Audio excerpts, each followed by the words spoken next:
was gonna say like, why not CNN or, but who cares? White Truth Right is about a future movie or something coming out or? No. Okay. It's not about any movie. It's not about the movies I've made in the past. It's a confession of sorts. Okay. I mean, about you cheated on your wife, you plagiarized. I would never do that. No. Plagiarized something. It's about a movie I made that nobody is aware of, even though they've seen it. Okay. Is that intriguing? Do I have you intrigued? Well, I mean, see if I understand what you said. It's about a movie you made, no one knows you made. Is that what you said? That's right. It's a production. Like, some of you put, like, you didn't put your name on, like, at the end, you put, like, a fake name? Oh, no, I made it. Like Alan Smithy, like that? That's right. No, I didn't. There was no name put on it. Why? Why would there be no credits? What do you mean? Because there are some things that you just can't put your name on. Okay. I perpetrated a huge fraud, which I am now about to detail. Okay. Involving the United States government and NASA. All right.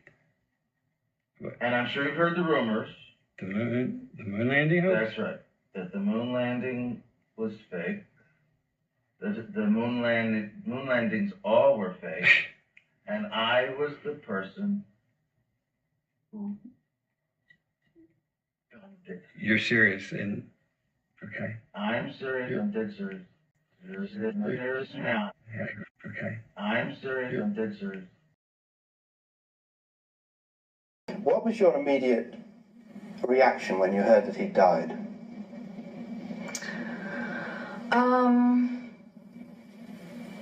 Shock, and I didn't believe it. And I didn't want to believe it because it just seemed wrong. Didn't seem like the right time. He seemed to have too many other things to do and say. And it's still very, sorry. I'll move from that just for a second.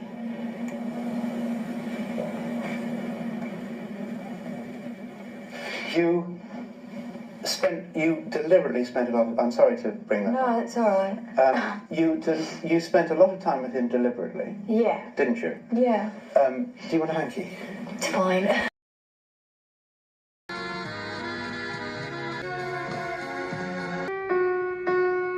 Because I only have this certain amount of time with you, and I'll talk about whatever you want.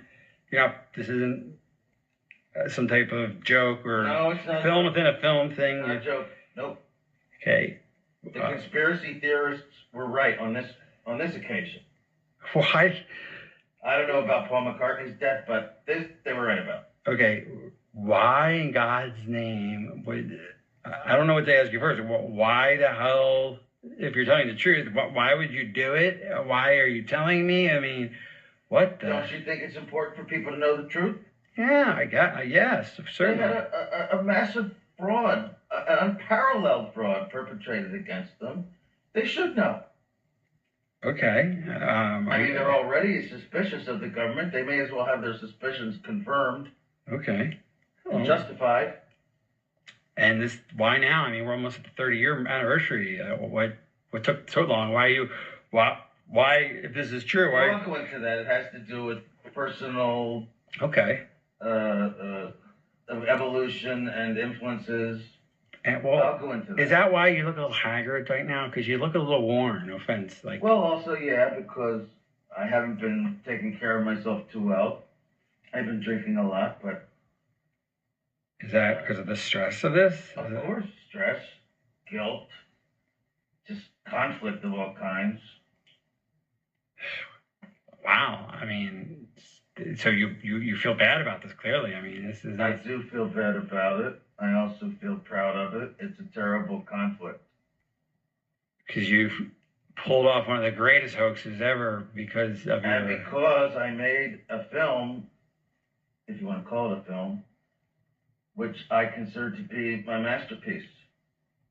And you can't take credit or even talk about it as I'm hereby, well, you are now. I'm hereby taking credit. Right, but you can't actually go out. You're doing it. When people see this, No you'll be dead. Until 10 years. Right, or 15 15, years yeah. after my death. So you can't talk to Roger Ebert about it. You know, does that frustrate you? I have to pay the consequences for the decision that I made many years ago to go along with this. Like a deal with the devil. It's Faustian, to be sure. Because, and is that why you got such power in Hollywood? I mean, that would explain that. Why I have the freedom I have, that was part of it, yes. So they said, do this moon thing and we'll give you... When I made Spartacus, I didn't have this kind of freedom. Right. But I have it now. So what came first, the NASA, genius or the fraud? What was NASA's doing? Well, what came first, the genius or the fraud? I mean, did the fraud enable the genius, or was the genius released Well, I'd like the to fraud? think the genius came first. Right. But some frauds are hard to bypass, especially if you have an ego and you're an artist and you're presented with a challenge, the likes of which you've never seen and will probably never see again. You don't even think of the morality of it. You're just completely swept away by the flattery of it and the juices inside you, which make you want to do it as the artist you are innately. You don't think of anything else. What a conflict. I mean, gosh, I can't imagine being presented with that opportunity. On one hand, I really would want to do it, but then I'd probably say, well, I'm committing a crime and lying and... It depends, but my guess would be, no, you if you're good, you would do it. I discussed this with Levinson, Barry Levinson. Right. I discussed it with... Oh, he made Wag the Dog, right? Yeah. Yes.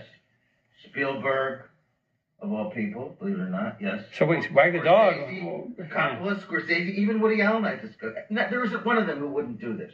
Right. And did that... So Barry Levinson must have been influenced by this whole... He must have known, so that's... Wag the Dog is about this whole idea.